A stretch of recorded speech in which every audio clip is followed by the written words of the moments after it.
Joining us now to discuss all of this, Republican strategist, host of the Stone Zone, as well as author of the book, The Clintons' War on Women, the best dressed man in politics, Mr. Roger Stone. Welcome to the show.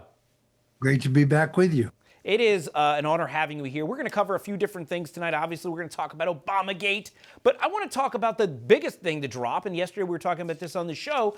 You know, people that on the left were demanding everything we talked about. It's a distraction from Epstein. We want more Epstein. So what does the House do? Fine. We're going to issue some subpoenas for Bill Clinton. And this is Maxwell reportedly reports that she never saw Trump do anything wrong. So, wow, it looks like it's backfiring on the Dems. Roger, what's your take on all of this? Well, as you know, I covered this very extensively in my 2015 book, The Clintons' War on Women.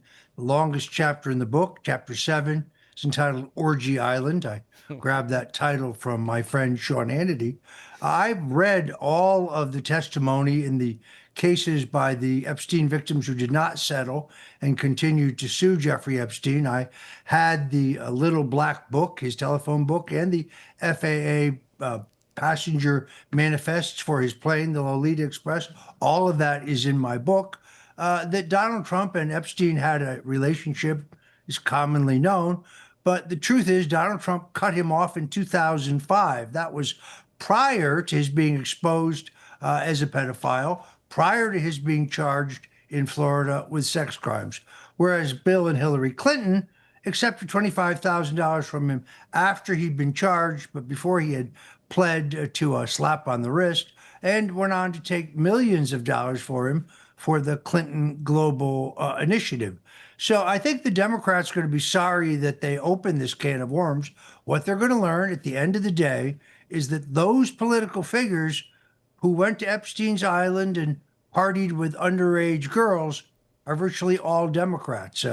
U.S. Senate Majority Leader George Mitchell, former New Mexico Governor Bill Richardson, Bill Gates, a major donor to the Democrat Party.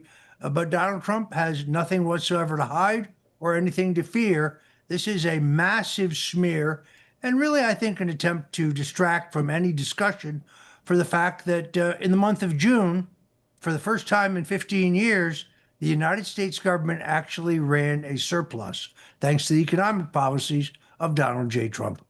That's exactly right. All the panicans, as Trump called them, were saying these tariffs are going to crash the economy. Yeah, over $150 billion in revenue from tariffs. They're talking possibly $2 trillion over the next 10 years, which eats up all that scary spending that they were talking about in the big, beautiful bill. I love to see it. Roger, look, you're a strategist, one of the smartest people I know, and I mean that.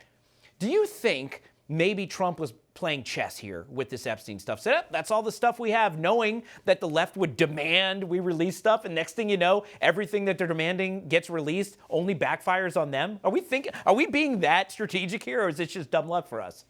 Well, I think he was thinking strategically, but I now understand what he meant when he said this is a hoax.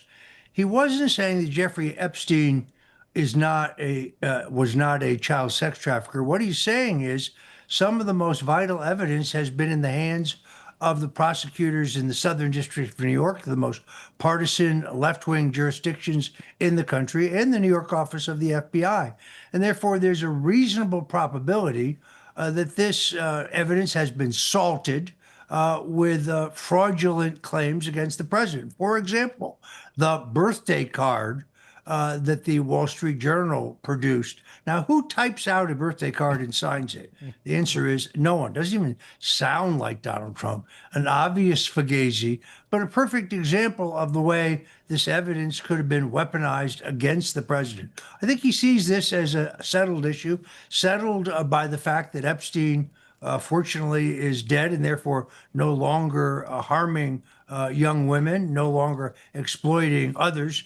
I favor full disclosure of all the information. I think the stuff that's already in the public record, where we have redactions, those redactions, with the exception of the names of victims, should be removed. I'd like to see it all. I think the president has now called for seeing it all. Let me point out, it was the Trump administration that prosecuted Jeffrey Epstein in 2019 for child sex trafficking and conspiracy to engage in child sex trafficking. And it is the Trump administration that has moved in federal court in both Florida and New York to unseal all of the grand jury testimony in those cases. So who's for full disclosure? The Democrats are going to be very sorry when all this information ultimately becomes public. Now, speaking of hoaxes, in the minute that I have left, let's talk about Obamagate. I mean, shocking evidence coming out. We all knew.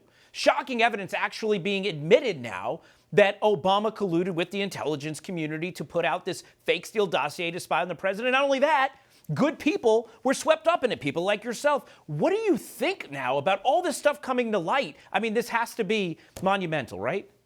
Well, certainly, I certainly feel vindicated. But look, great journalists like Lee Smith and John Solomon and Paul Sperry and others had really uncovered most of this. So to many of us, this is not surprising. But now, thanks to the valiant and courageous efforts of Tulsi Gabbard, there is no question. This is not speculation. This is not conjecture. We have hard, stone cold proof that Barack Obama and the people around him engaged in a seditious conspiracy, a treasonous conspiracy to unseat a duly elected president.